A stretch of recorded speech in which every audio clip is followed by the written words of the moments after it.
Today's gonna be the day. Today we're gonna land this. I believe it. We're gonna land someplace, maybe someplace beautiful, maybe someplace by the water, not in the water. That'd be bad for the whisper wagon. And here we go. What? Wild Four, Uno, colors green. I win, suckers. You land in the wrong place. I'll roll the intro.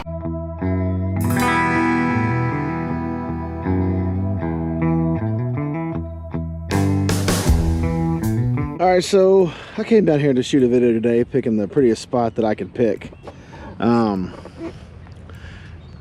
here running some errands, decided to run down to the Sylvan Beach area. And you saw the thumbnail, so today's video is pretty much going to be me talking about the generation, the younger generation. Man, that video that I made saying that the motorcycle culture is dying and it's your fault, you killed it. Oh, I got some responses from a lot of people. I upset some people. The whole purpose about today's video, man, I had some people get a hold of me from, if you look at the comments, a lot of people that are my generation. I'm a Gen Xer. My wife is a millennial. She was born in the early 80s. She's what they call a millennial, and I'm what they call a Gen Xer. I was born in 77. I'm 46 years old, fixing to be 47 here in like a month and a half. But man, I had a lot of people get a hold of me. I had a lot of people talk about the current generation. So it's the Gen Z that I'm kind of talking about. I think the cutoff date for them was the last birthday for them was like 2012, something like that. And I've got kids who are in that age range. I had an email or a message from one guy who hit me up and talked to me, and man, he kind of felt like he had been attacked, and I'm like, you know, man, I get that. I understand why you might feel that way, or why you might be upset thinking that we're talking shit about his generation. So I had a really good conversation. I'm not gonna say his name or put his message up because I don't do that kind of shit.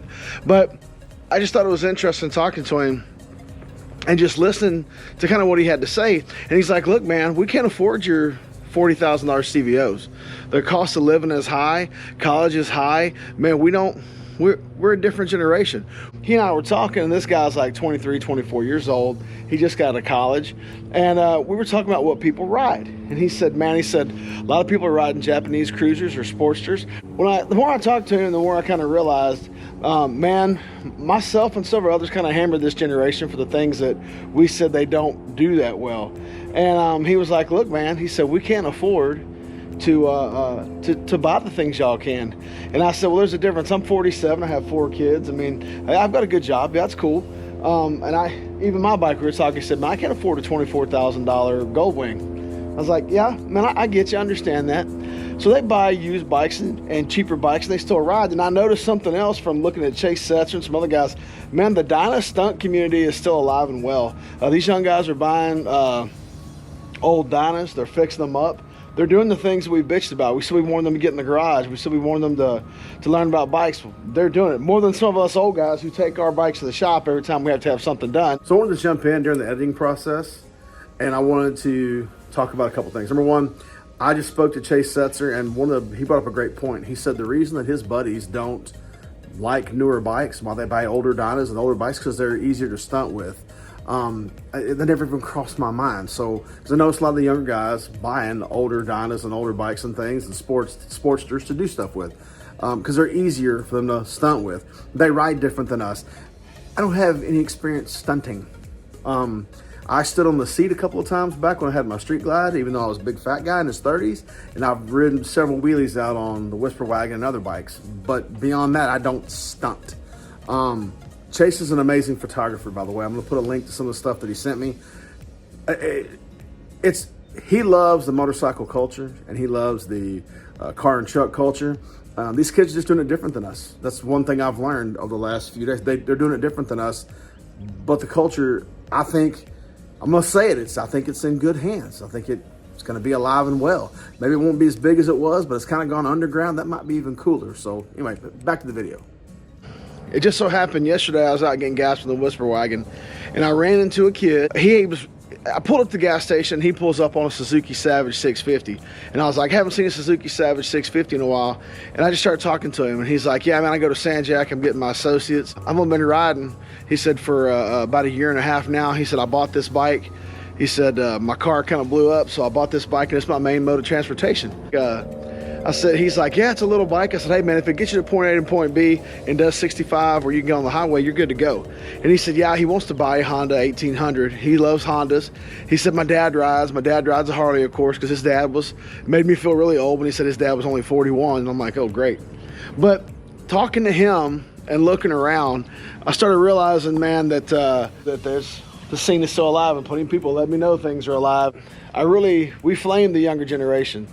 And we did to them what our parents did to us and our grandparents did to us, calling us weak and telling us that we weren't a good generation, we weren't strong. I see some strength in these kids, and I see some guys that want to ride, and I see some guys that want to keep the culture going. Some of the older guys have got to kind of come to a point where we start saying, maybe we need to change a little bit.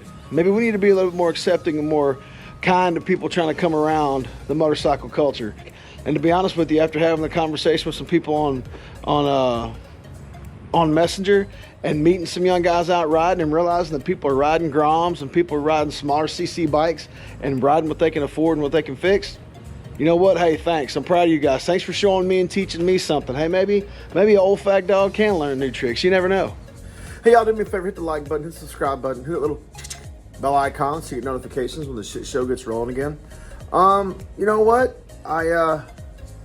After talking to some people, after talking to some Gen Zers, after meeting in the flesh, you know what, man? I can admit when I'm wrong. I can admit when I wasn't 100% correct.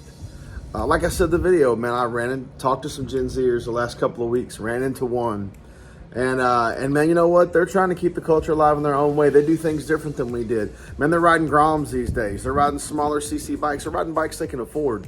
You know, like one kid told me, he said, man, you know what? When you were in your 20s, you could put $10,000 down on a house that costs $90,000 and have a 3-bedroom, 2-bathroom house. We can't do that these days. And I'm like, you know what, man, you're right. So just looking at things and talking to him, I can admit when I was wrong. And you know what? I think there is hope.